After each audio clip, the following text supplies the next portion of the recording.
Uma bomba nuclear destruiu Hiroshima em 1945 porque essa cidade existe até hoje, enquanto Chernobyl, onde nunca caiu uma bomba, permanece abandonada quase 40 anos depois. Essa pergunta parece lógica e justamente por isso ela é enganosa. Ela é usada todos os dias nas redes sociais para negar a história, a física e até a própria existência das bombas atômicas. Se Hiroshima fosse real, estaria inabitável. Se Chernobyl foi só um acidente, por que é pior do que a bomba? Hoje no Matematizei vamos fazer o que quase ninguém faz: desmontar essa comparação usando apenas ciência, física nuclear e dados históricos, sem ideologia, sem conspiração, sem simplificações convenientes.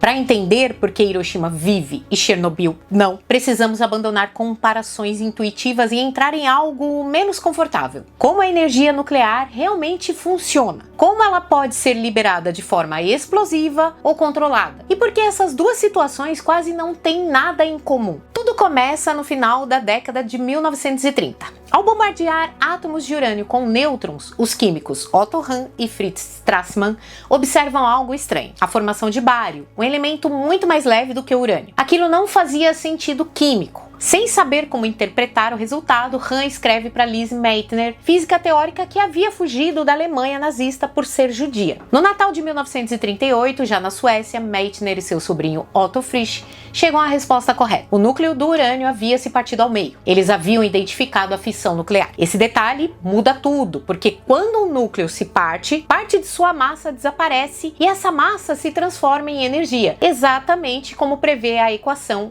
E é igual a mc ao quadrado. Para um único átomo, essa energia é irrelevante, mas para trilhões de átomos, o resultado é assustadoramente grande. Naquele instante, a humanidade descobriu a maior fonte de energia já acessada. A partir da descoberta da fissão, surgem dois caminhos possíveis que jamais deveriam ser confundidos: liberar essa energia lentamente de forma controlada para gerar eletricidade e liberar essa energia de uma vez, de forma descontrolada, criando uma arma. Fisicamente, esses dois caminhos usam o mesmo fenômeno básico, mas exigem materiais, geometrias e ritmos completamente diferentes. O problema é que a história escolheu seguir os dois ao mesmo tempo. Com a Segunda Guerra Mundial em curso, o medo de que a Alemanha nazista desenvolvesse a bomba primeiro acelera tudo.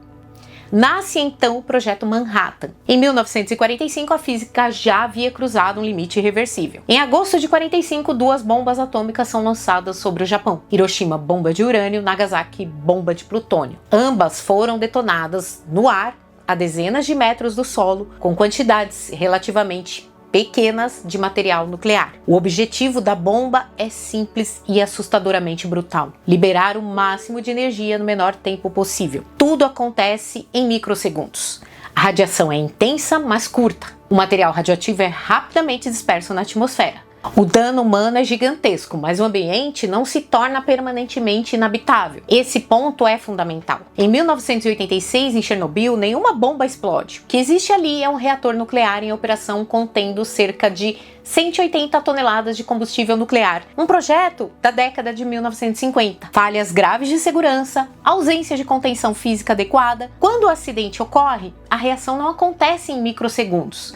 Ela se estende no tempo, interage com o solo e libera material radioativo de forma contínua. É isso que torna Chernobyl tão diferente. Não é a potência do evento, é a forma como a energia e a radiação são liberadas. E adivinha só, a comparação Hiroshima e Chernobyl se tornou munição para o negacionismo moderno, porque ela parece intuitiva, ignora física, ignora escalas de tempo, ignora tipos de material, ignora engenharia nuclear. E quando a ciência não é explicada, o vazio é ocupado por teorias conspiratórias. Hoje a nossa missão aqui no Matematizei é exatamente essa: substituir intuição por entendimento. Se você entendeu o vídeo até aqui, já percebeu algo importante. Fissão nuclear não é sinônimo de explosão nuclear. Essa confusão é a raiz de quase todo o debate raso sobre Hiroshima, Chernobyl e energia nuclear. A fissão é apenas o processo físico básico. a explosão ou não depende de como esse processo é organizado. E para entender isso, precisamos entrar em um detalhe que raramente aparece em vídeos virais: isótopos nucleares. O urânio é um elemento químico com 92 prótons no núcleo. Isso nunca muda. O que muda é o número de nêutrons. Quando o número de nêutrons varia, temos o que chamamos de isótopos. Os dois mais importantes são urânio 235 e urânio 238. Ambos são urânio. Ambos existem na natureza, mas apenas um deles é decisivo para nossa história. O urânio 235 fissiona facilmente, o urânio 238 não. E aqui está o detalhe que quase ninguém explica direito. Mais de 99% do urânio natural é 238. Menos de 1% é o 235. Ou seja, a natureza não entrega combustível explosivo pronto. Então, quando um nêutron atinge o núcleo de urânio 235, três coisas acontecem. O núcleo se parte, energia é liberada, novos nêutrons são ejetados, esses novos nêutrons podem atingir outros núcleos de urânio 235 e isso é uma reação em cadeia. Mas aqui temos algo essencial a entender. Essa reação só se sustenta se houver muitos núcleos de urânio 235 próximos uns aos outros. Se os nêutrons não encontram novos alvos, a reação simplesmente morre. É por isso que uma bomba precisa de altíssimo enriquecimento.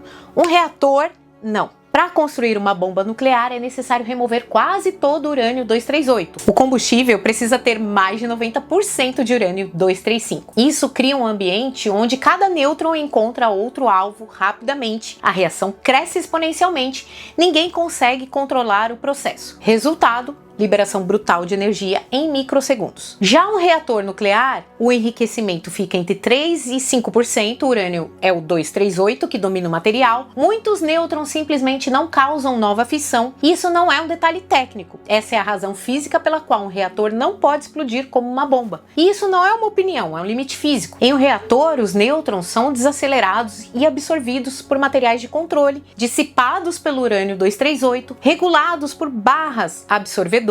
Mesmo que todos esses sistemas eletrônicos falhem, a física ainda atua como um freio. Nos reatores modernos acontece algo contraintuitivo. Quando a temperatura sobe, a reação diminui. Isso se chama segurança intrínseca. Em outras palavras, o reator se sabota antes de explodir. O reator de Chernobyl não era um reator moderno, era um RBMK, projetado originalmente para produzir plutônio para armas e gerar eletricidade como subproduto. Seu design apresentava um problema gravíssimo. Quando a temperatura aumentava, a potência também aumentava. Isso cria um ciclo de retroalimentação positiva. Esquenta mais potência, mais aquecimento. Esse tipo de comportamento não existe nos reatores atuais. Além disso, sistemas de segurança puderam ser bloqueados, não havia edifícios de contenção e os operadores não tinham treinamento adequado. Chernobyl não foi energia nuclear dando errado, foi engenharia ultrapassada, mais decisões humanas ruins e contexto político. Com tudo isso em mente, volte à pergunta do início do vídeo. Por que Hiroshima vive e Chernobyl não? As respostas agora estão um pouco mais claras. Hiroshima, pouco material, explosão aérea, evento curto,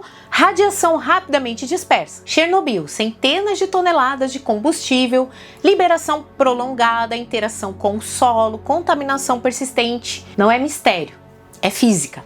Se você chegou até aqui, já entende algo que desmonta metade da desinformação na internet. Energia nuclear não é perigosa por ser nuclear. Ela é perigosa quando é mal projetada e mal operada. Hiroshima, cerca de 63 quilos de urânio altamente enriquecido, apenas uma fração efetivamente fissionou. Evento único e instantâneo. Chernobyl, aproximadamente 180 toneladas de combustível nuclear, material sólido distribuído em milhares de varetas, permaneceu reagindo e liberando produtos radioativos por dias. Chernobyl envolvia cerca de 3.000 vezes mais material nuclear do que Hiroshima. Mesmo que a bomba fosse mais energética, o estoque total de material radioativo em Chernobyl era absurdamente maior. Esse único dado já desmonta a comparação simplista. Agora entra o segundo fator que quase ninguém considera: tempo. Hiroshima, liberação de energia em microsegundos, pulso de radiação intenso, porém curto após o evento, não havia fonte contínua de emissão. Chernobyl, liberação de material radioativo por dias, incêndio no núcleo, partículas sendo lançadas continuamente na atmosfera, contaminação progressiva do ambiente. Radiação não é só o quão forte, a radiação é também por quanto tempo. Uma exposição curta e intensa pode ser devastadora para pessoas, mas uma exposição prolongada contamina solo, águas, plantas e cadeias alimentares. É exatamente isso que aconteceu em Chernobyl. A explosão aérea em Hiroshima causou dissipação de energia no ar, dispersão rápida dos produtos radioativos e pouca interação direta com o solo. Resultado: destruição urbana enorme, contaminação ambiental relativamente limitada no tempo. Chernobyl, liberação no solo. O reator rompeu no chão e isso fez com que o material radioativo se misturasse com a terra e o solo se tornasse radioativo e a contaminação ficasse presa ao ambiente. Solo contaminado é igual a plantas contaminadas, animais contaminados, água contaminada. Então é por isso que Chernobyl se torna uma zona de exclusão, enquanto Hiroshima não. Tá, mas a bomba não era mais potente?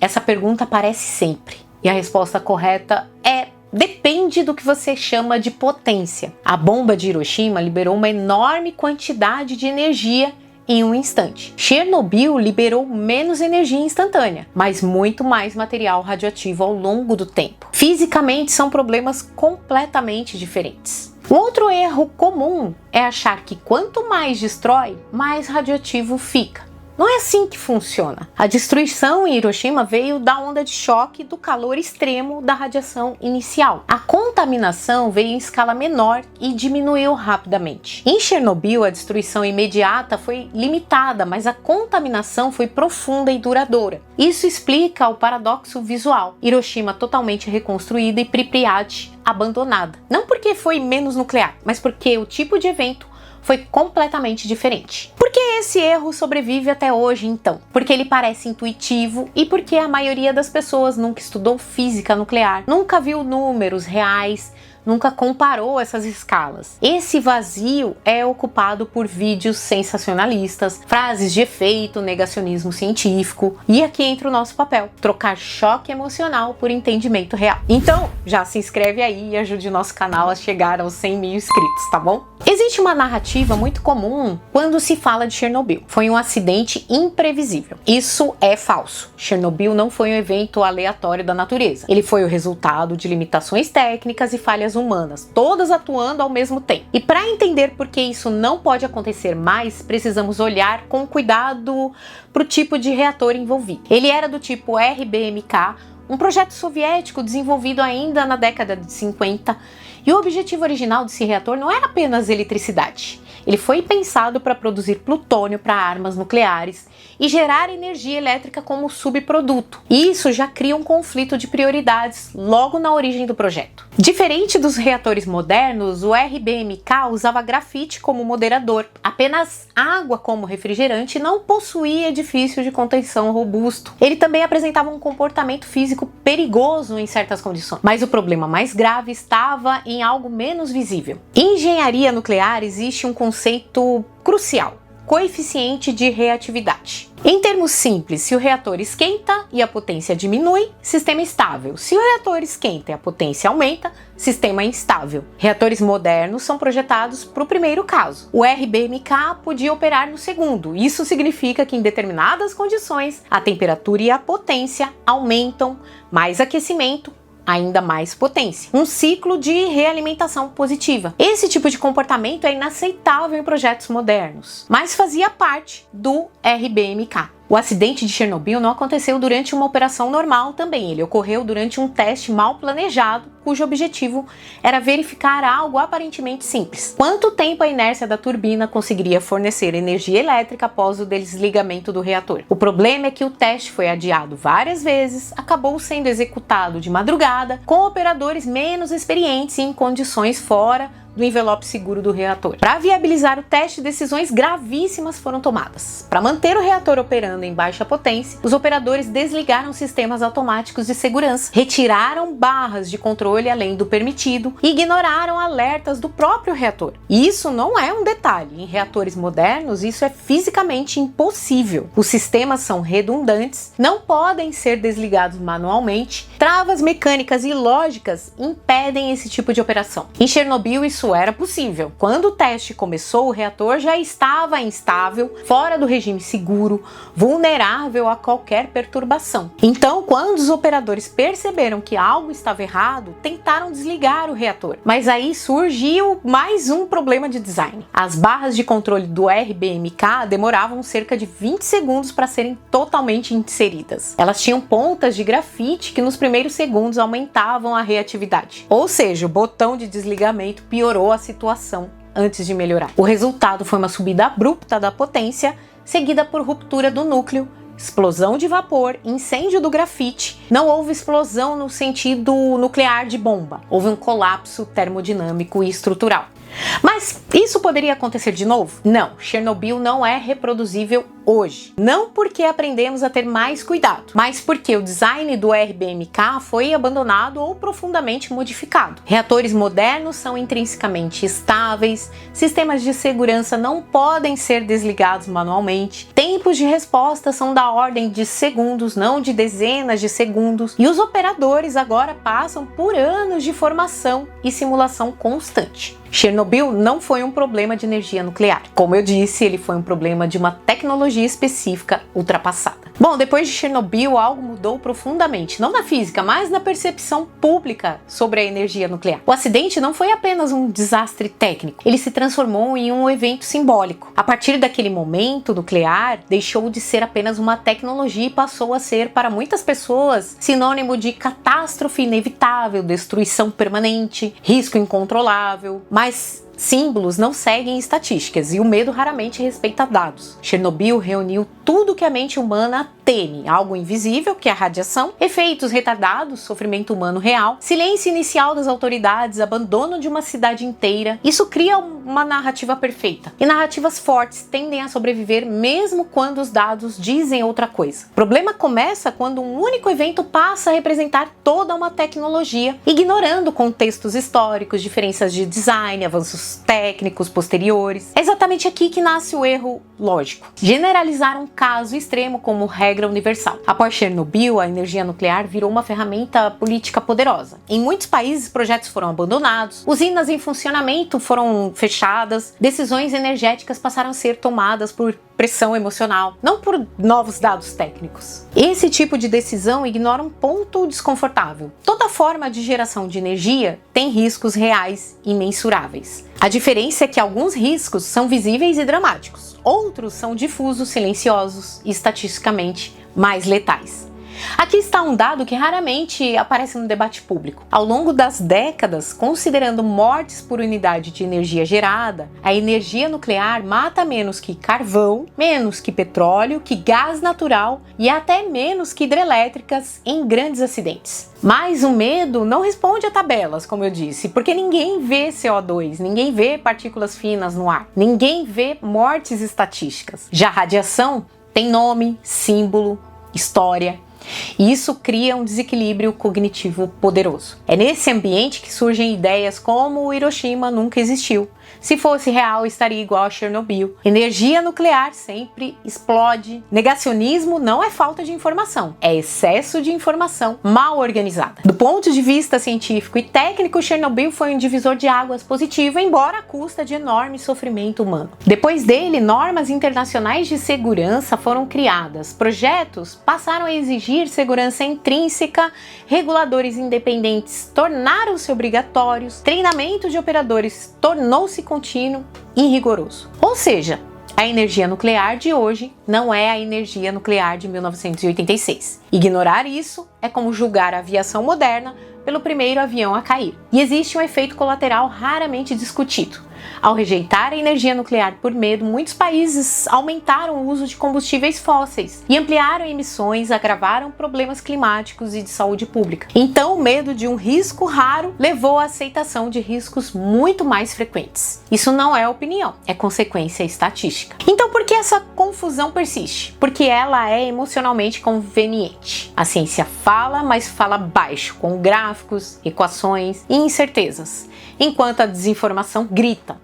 Hiroshima hoje é uma cidade viva, Chernobyl permanece como um memorial silencioso. E entender isso não apaga a tragédia humana, mas impede que ela seja usada como argumento errado. E isso importa. Se você chegou até aqui, já entende algo que separa ciência de opinião. Bons argumentos sobrevivem aos números, maus argumentos fogem deles.